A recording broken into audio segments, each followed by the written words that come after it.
Good evening. At least it's evening where I am. So tonight I just wanted to come in and do a video that I had done earlier. I didn't like it. It seemed rushed and unsettled and really scatterbrained, and this one may be a little scattered anyway. But to start, I wanted to speak about a few things.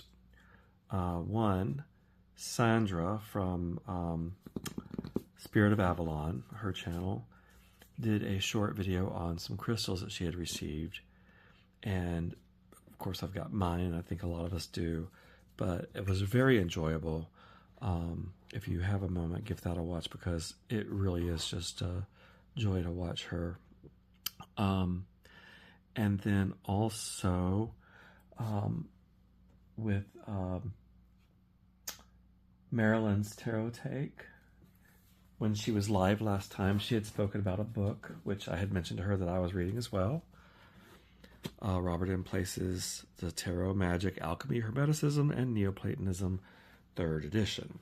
Now, I do want to say one thing about this book, even though this is not what the video is about. It is a tome, but I look at it as being broken into two parts, and I put a marker here where that is. So the first half here is a lot of his history with tarot, how he his experience in getting drawn into the tarot, or his revelations with tarot, and then his study of history. And it's a very well written, and even though some of the connections he makes, he makes it sound concrete connections, I do think that maybe even if they're not historically concrete, they are certainly synchronistic, which may be the same thing, I'm not sure. But there are a lot of parallels there that he draws in that I think are fantastic and amazing. And then the second part of the book deals with the cards he has created and the interpretations thereof. So it looks like it is, oh, how many pages is this? Without that part, so it's almost 700 pages, 670 something. But remember, it's really 2 books in one is what it looks like, is how I tell myself it. So I'm reading that currently. And then another one that's different than that, but along the same line of history, is The Secret Teachings of All Ages by Manly P. Hall. This is the reader's edition, which means it's formatted more for reading. The original was more of a illuminated manuscript where writing was on one side in 2 columns, and then colored photos. This does retain some of the images that were in the original, not all of them, but it's just a fascinating book on anything. It starts off in philosophy and history of philosophy, the foundation of philosophy, and then it goes into the various, seriously, the secret teachings of all, should be all the secret teachings. It goes into cartomancy, it goes into masonry, it goes into ceremonial magic, it goes into numerology. It's just really sort of encyclopedic, but I'm reading that off and on. It's kind of like changing channels for me. And then the last one I wanted to talk about was a couple deal with my journey into Marseille decks. Marseille or Marseille, you tell me. I generally say Marseille, so I'm going to say Marseille Tarot decks. So the first one is, which I love, is the Untold Tarot. And this one, once again, brought to me by the Phoenix Public Library. So check your library before you go buy books. This is one that I probably will buy to have so I can mark it. But for right now, it is serving my purpose to read and get a general overview. It does a really good job of covering how to read the cards differently than you would RWS or Thoth.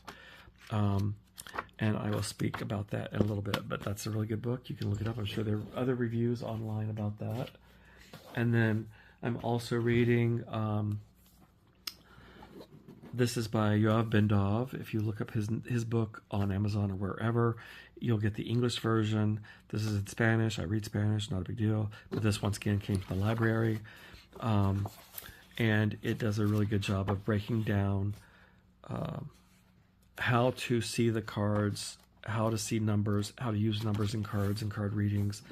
And so I would say this is a more detailed view of what the Untold Tarot has. So the Untold Tarot is a great place to start. Then more in depth would be this one, is how I would say it. But I would suggest Tarot on Earth by Tom Benjamin once again. It's more of a workbook. He doesn't give you meanings, but he does tell you how to find meanings. And here he has examples of charts you can create to write your own. So it creates more of a journal that you can work through, you can read, and then there's a practice that you go through. You can journal or create a chart of the different meanings that you find. But he wants you to discover what it means for you. And by that, what he says is go out and do your own research. And through reading some things online, through reading what is little is in here to guide me with the books I've been reading, what I have gathered from what the numbers mean, what the suits mean, all of that is sort of a hodgepodge of all those things. I've sort of worked with it, and I'm sure that's going to continue to develop as I go through. One thing I want to point out is I thought this would be a series on my learning Marseille. I think what's going to happen is I'm going to discuss it one more time this evening as far as my process, and then it will come up in other videos as I move along, or as it comes up, or as I make new discoveries. Because what I say tonight is going to about cover where I am with it so far in my journey. There are two decks I want to specifically talk about. Nope, turn it upside right. The PipSpeak Tarot and the Tarot de Maria Celia, or Celia, depending. This one I saw on Kelly Bear's channel, loved it, and I went to look for it, and it is currently out of print, but there are some shops and things that still have it. I went to a local store here, not expecting to see it, here in Glendale, which is a small city. It's not small at all. It's a city that basically is within the metropolis of Phoenix. So Phoenix is really a half dozen or 10 small cities that have grown together. So when you talk about Phoenix or the Valley of the Sun, you're really talking about a lot of different cities that none of them are small. But they had this deck, and I just wanted to have it because, one, I knew it was out of print, and two, I just fell in love with it. I am not a cutesy deck kind of person, but these two decks really caught me off guard. And I think I might have seen this one on Kelly Bear's. I'm not sure, not 100%. But once again, it was just absolutely beautiful. And the creator has done such a wonderful job. Now, there are 4 extra cards in the PipSpeak Tarot. And, let's see. I forgot what that one is. You'll have to forgive me. I'll look it up again in a second. This is an alternative for the Hermit. It's an hourglass.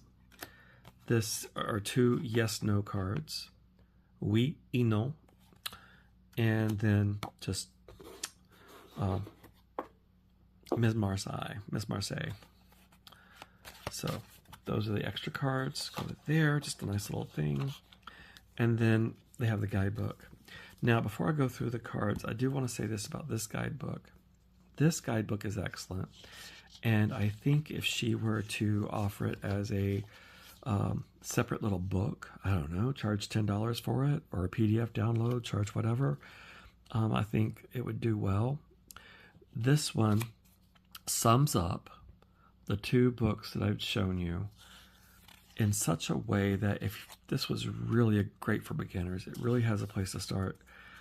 I wanted to say, this is how it starts off. Marseille cards are read at face value.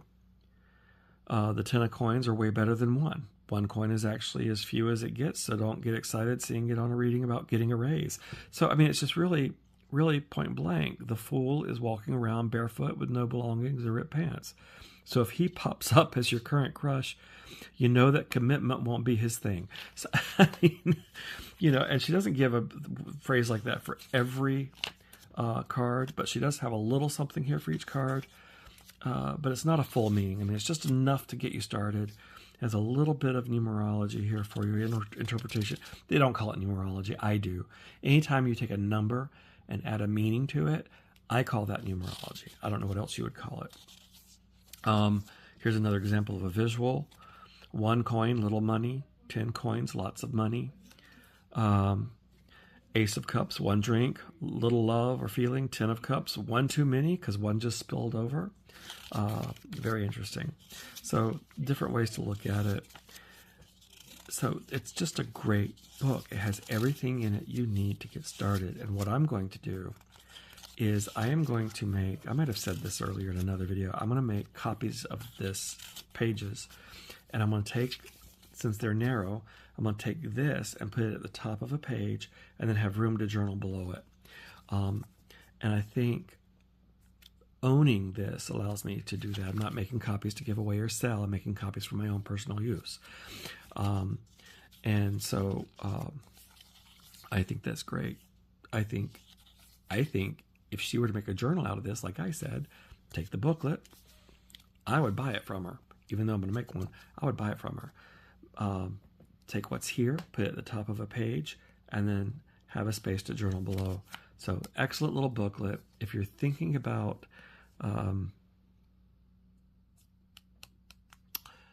getting a deck and you like cutesy and you are learning, this is a great deck to get.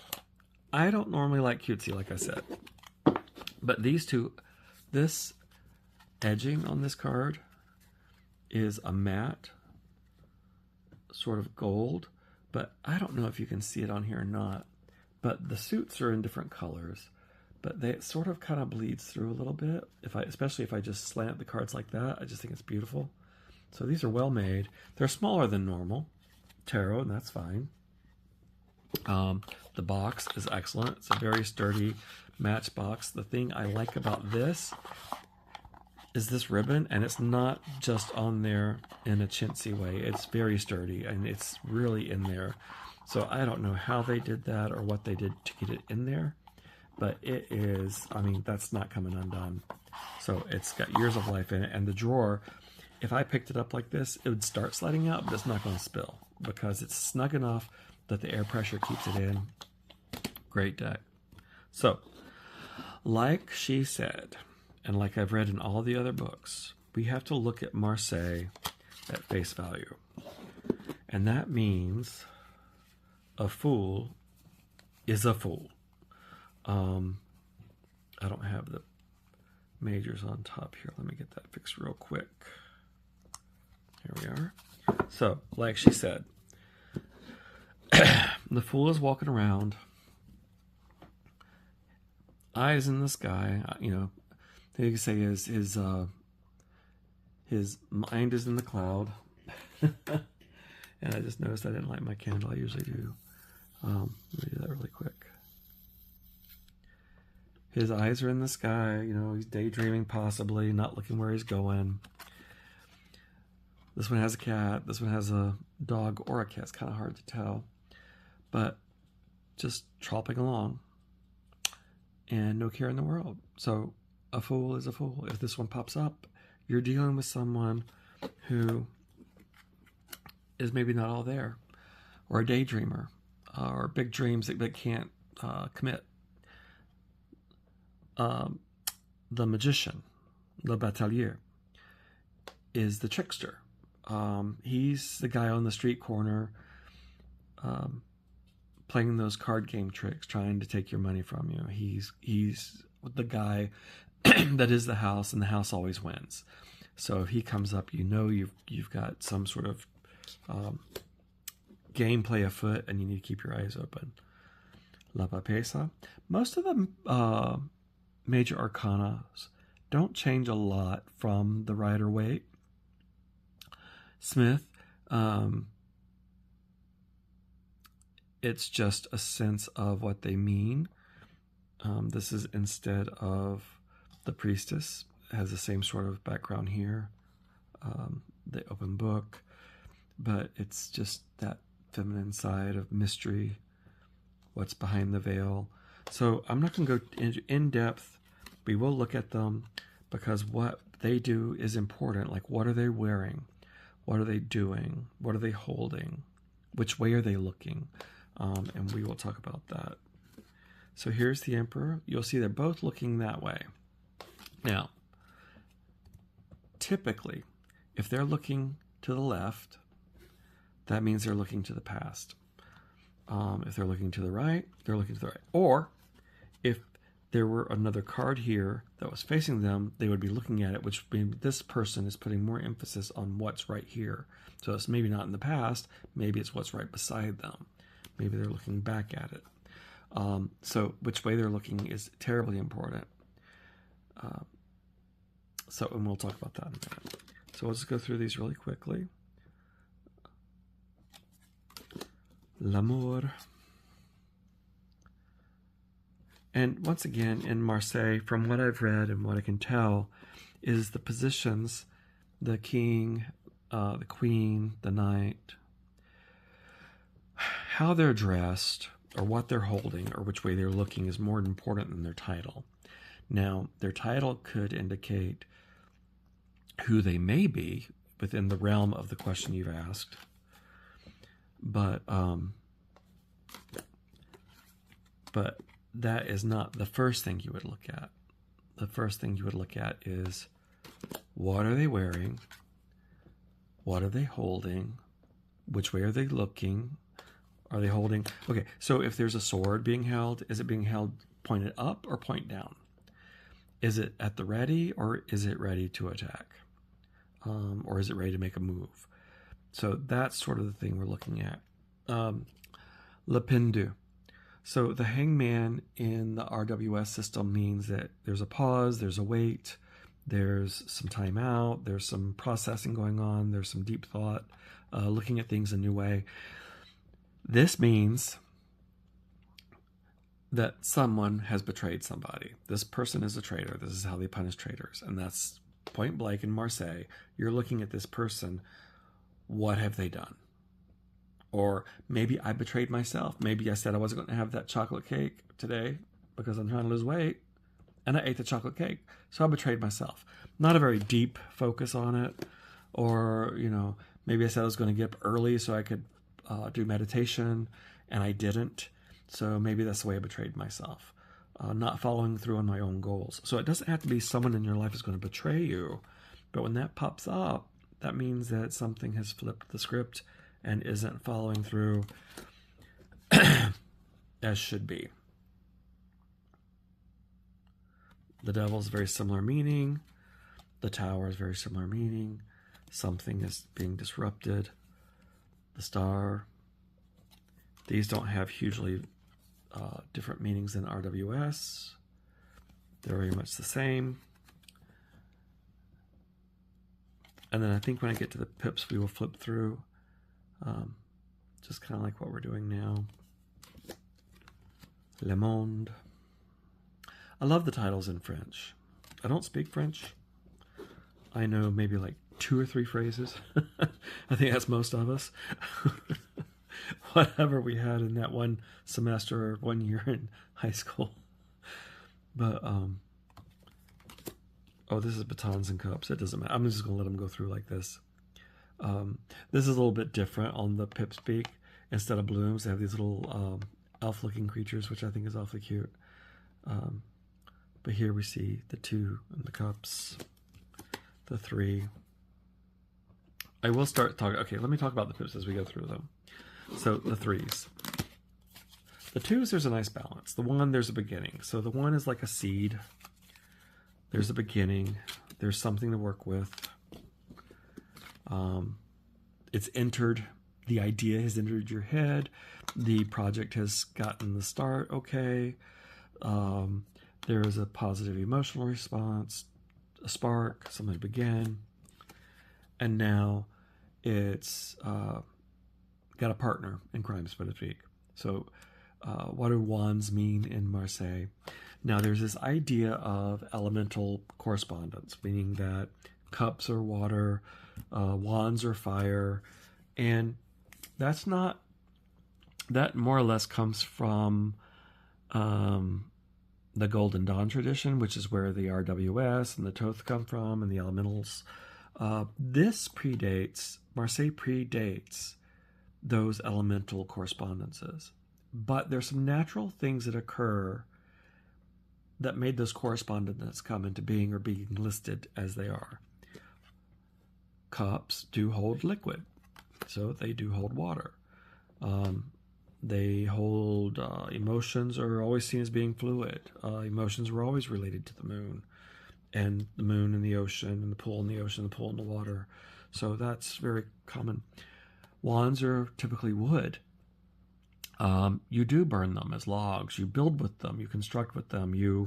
What else can you do with wood? You can make a wand out of it. You can make a toothpick out of it. You can, anything that can be made of wood, you relate to wands. It's what does wood do? What do wands do in that sense? So it's literally a piece of wood that you think about in that way. So it could be building. You might have a partner to help you build. You might have the foundation of a project being accepted. And then we move into threes. And this makes me think about my wife and my son and I. My wife and I were married for about, 3 years before we had our son. And we were very comfortable. We had our schedules, we had our alone time, we had our date nights, we had our, we didn't need or want for anything. And then we decided to have a child, which we love and we wouldn't change our mind. But what does that do to two? If you have 1 and 1 on a scale, and you have to put a 1 somewhere else on that scale, it's going to make 1 go down or 1 up. And maybe that 1 goes back and forth because it wasn't her son or my son, it was our son. So maybe he flipped back, but that scale was still out of balance until we figured out how to make that triad into a perfect triangle, equilateral triangle. So that's the thing with threes, is that the introduction of a third does throw you out of balance, but you can triangulate. It might take work, it might take time, it might take a process, it might take planning, but you can make that third an equilateral triangle, which pulls it back into perfect balance. So that's the thing with threes. Fours, once again, they're evened up. When we look at fours, we have 2 and 2, or 2 and 2. We never look at it as 1 and 3. That's just something I've read and something in my head that makes sense. Because if we look at the way the cards are drawn, there's typically a natural break here from the threes to the fours. And then once again with the 4 of wands, we see that here. There is a natural balance between these two. If I were to set that on a center balance, it would balance completely. And everything's growing from the center out. So there's a nice balance. Then once again, we have the 5. This 5 has stopped the growth on the ends. So how do we incorporate that 5 to get balance again? This has disrupted the center growth here. So how do we get that in 5? So once again, we have to pull that in and find that balance. We have 4 perfectly balanced. We throw in an extra 5. We have to figure it out. Now, what this does as these numbers increase, it either means people are increasing, emotions are increasing, things are increasing in some way related to the question, related to the pip, and that increase is what you're looking at with the numbers. Even numbers are typically in balance. Odd numbers, that next step up to odd, is typically where it's out of balance, but balance can be found. It might take a little bit of work and planning, but balance can be found. So here we have the 6 and the 6, and then the 7. And see, once again, this card is representing this in the center, but when this starts out, it's 3 and 3. This doesn't just land in the center. It has to be maneuvered there. So if this comes up in a reading and the question deals with, it's like my emotions are just out of whack. Well, 7 is not really a balanced number. So how do we pull that into the middle? What can you do to get that emotional cup balanced in the center? Do you need to take a walk in the evenings? Do you need to just turn off all media for like 10 minutes and just like be quiet? Do you just need to sit still? Do you need to talk to somebody on a friend? Maybe you don't need to be quiet. Maybe you need to reach out more. Based on the question, based on the person asking. 8s in balance. So typically, I'm trying to think of one, like three of swords. Typically means heartbreak in RWS. In this system, so here's one. They're looking separate ways. So there isn't a typical. You'll find this in different decks, and I think historically as well. I think typically there is one direction they look mostly in, but you will find different decks throughout the ages where they're looking different directions. But once again, it would be important. He's outside. He's walking outside. He's wearing something that looks a bit more casual, and he's looking to the right. This guy's looking to the left. So, what are they doing? You know, it's important to know what they're looking at. And I'll go over an example of that when I'm going through these. But here we have the baton and the cup, the king, the queen. I got these mixed. No, this is the queens. I just read it wrong. So the queens, kings, and then we have the pentacles. All that potential. 2. Now we're talking. The 1 has become 2, gone from a monad to a duad, and we see growth sprouting in between the 2. We have the potential for further growth because they're 2. And then we have the 3rd one pop out of the 2. It's like, whoop, these 2 got together and boop, there it is. So that's what happens. I finally lined back up with the pentacles on these 2 decks. That's hilarious. 4s, I'm not going to go through everything like I did with the first 2 suits because I think I discussed the numbers perfectly well.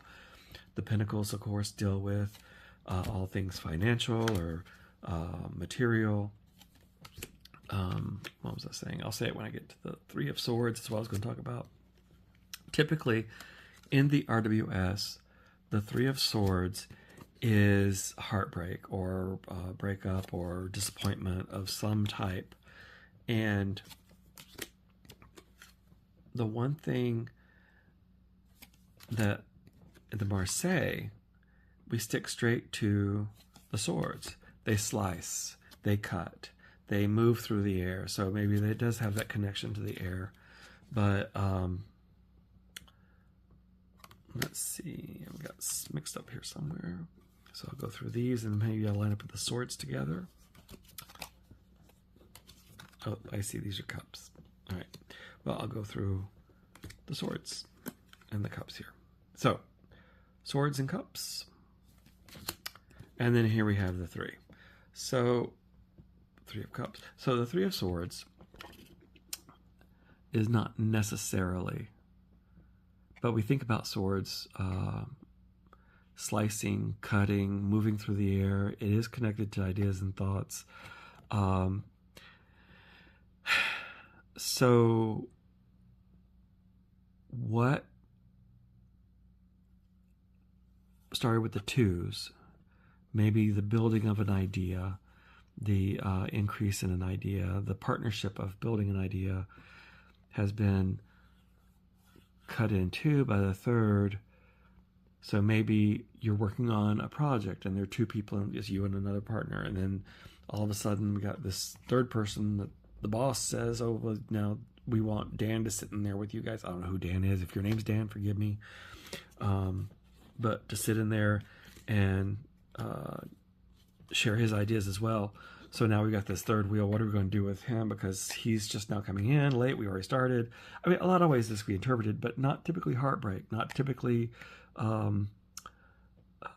letdown.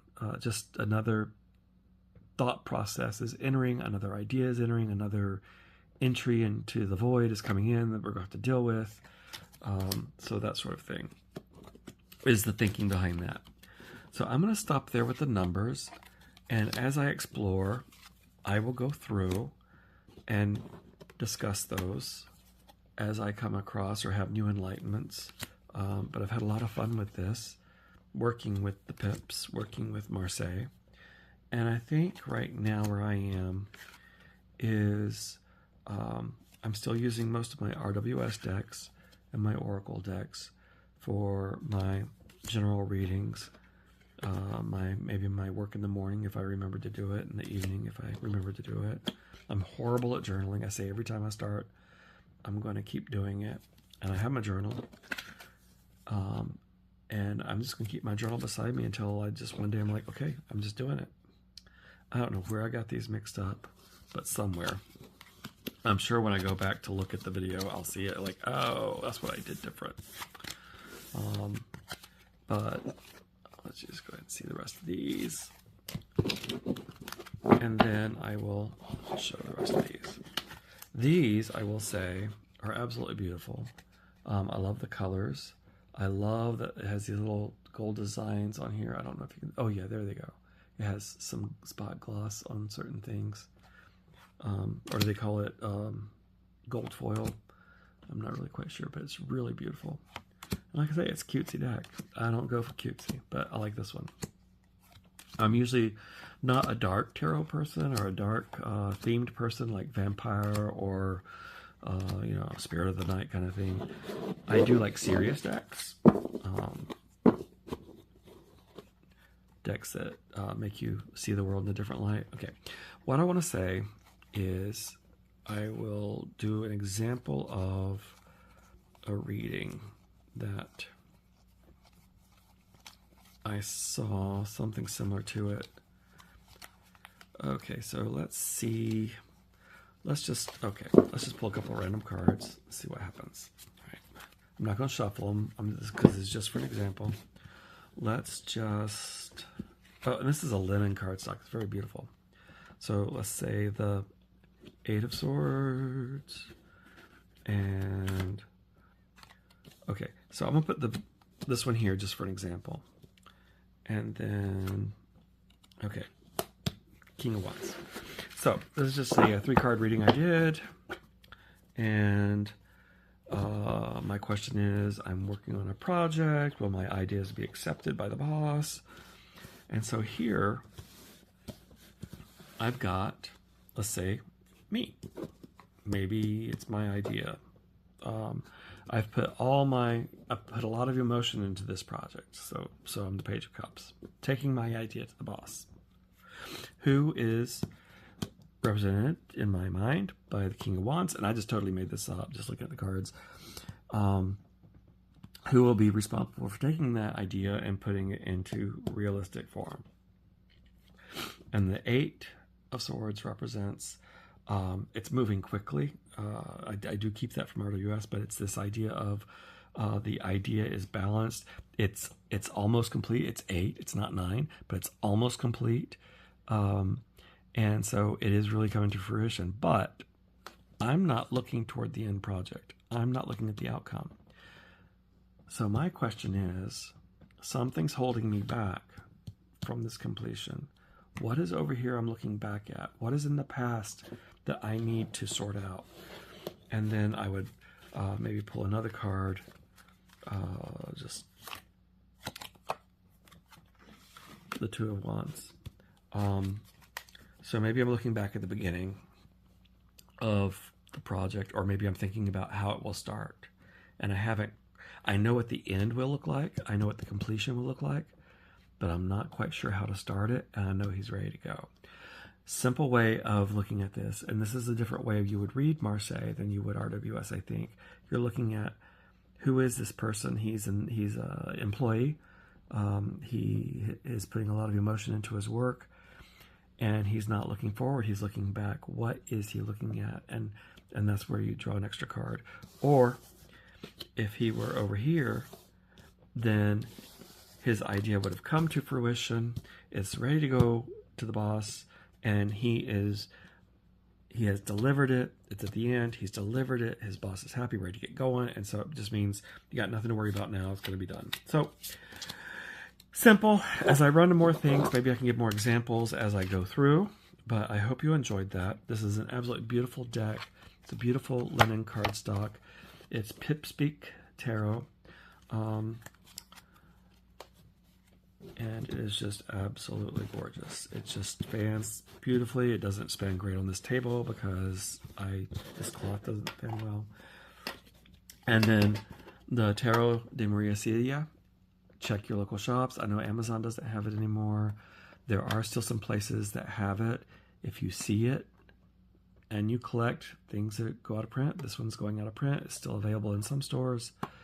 And it's not been priced upwards. It's still what it was. I think I got this for $16.95, but out of print. So if that's available for you, I would suggest doing that. I hope you enjoyed this. I do have, I had one more deck I wanted to talk about, but I think this video is long enough as it is, and I'm happy with it. And I hope you enjoy it. I hope it helps. And like I said, I think it's just going to come with time. I think it's one of those things that once you start the journey with Pips, once you start the journey with Marseille, then it grows on you and it slowly comes to me. Think about when you first started with the RWS. What did you know and when did you know it? If you were like me, you were sitting there drawing a card, opening up that little book every time. And I had to do that, I don't know how long. I did it every day, 2 or 3 times a day. So maybe a month before I started feeling comfortable reading some, and I'd still forget some. And it took me a lot longer than that to get comfortable with the court cards. So if you are attracted to the Pip cards, the Marseille decks, and there's a difference. There's Pip decks and there's Marseille decks. This is an example here. This is the Yarn Tarot. I love this deck. I'll do a walkthrough of it. But it is a Pip deck, but it is not a Marseille. And you can see that in the style of the cards. The Pips in Marseille have a set style. You can see this is very much an RWS deck. Even though the imagery and the is not as scenic as an RWS. This does follow the RWS rules, but it would be considered a Pip deck because many of the cards are not easily discernible as RWS, but they are easily discernible as not being Marseille because the Pips have a very set pattern. The 4s are here, the 3s are 2 here, 1 here, unless it's the swords, it's here and 1 in the middle. Same with the wands or the batons. There's an X and then 1 in the middle. So give yourself a break. If you're attracted to them, go for it. Try to find a beginning book you like. If for a beginning book, once again, The Untold Tarot and Tom Benjamin's Tarot on Earth. And then once you've had a chance to look at some of these and some online resources, maybe some YouTubers that are out there, then the book by Yoav Ben-Dav, Uncovering the Tarot Marseille, I think is the English title. This would be Discovering the Tarot Marseille, or Uncovering. There's a couple of different ways you could interpret Descubierto. So, yeah. And so that's it. I hope you enjoy it. I hope this was helpful. I hope you have a great night, and I will see you next time. Bye.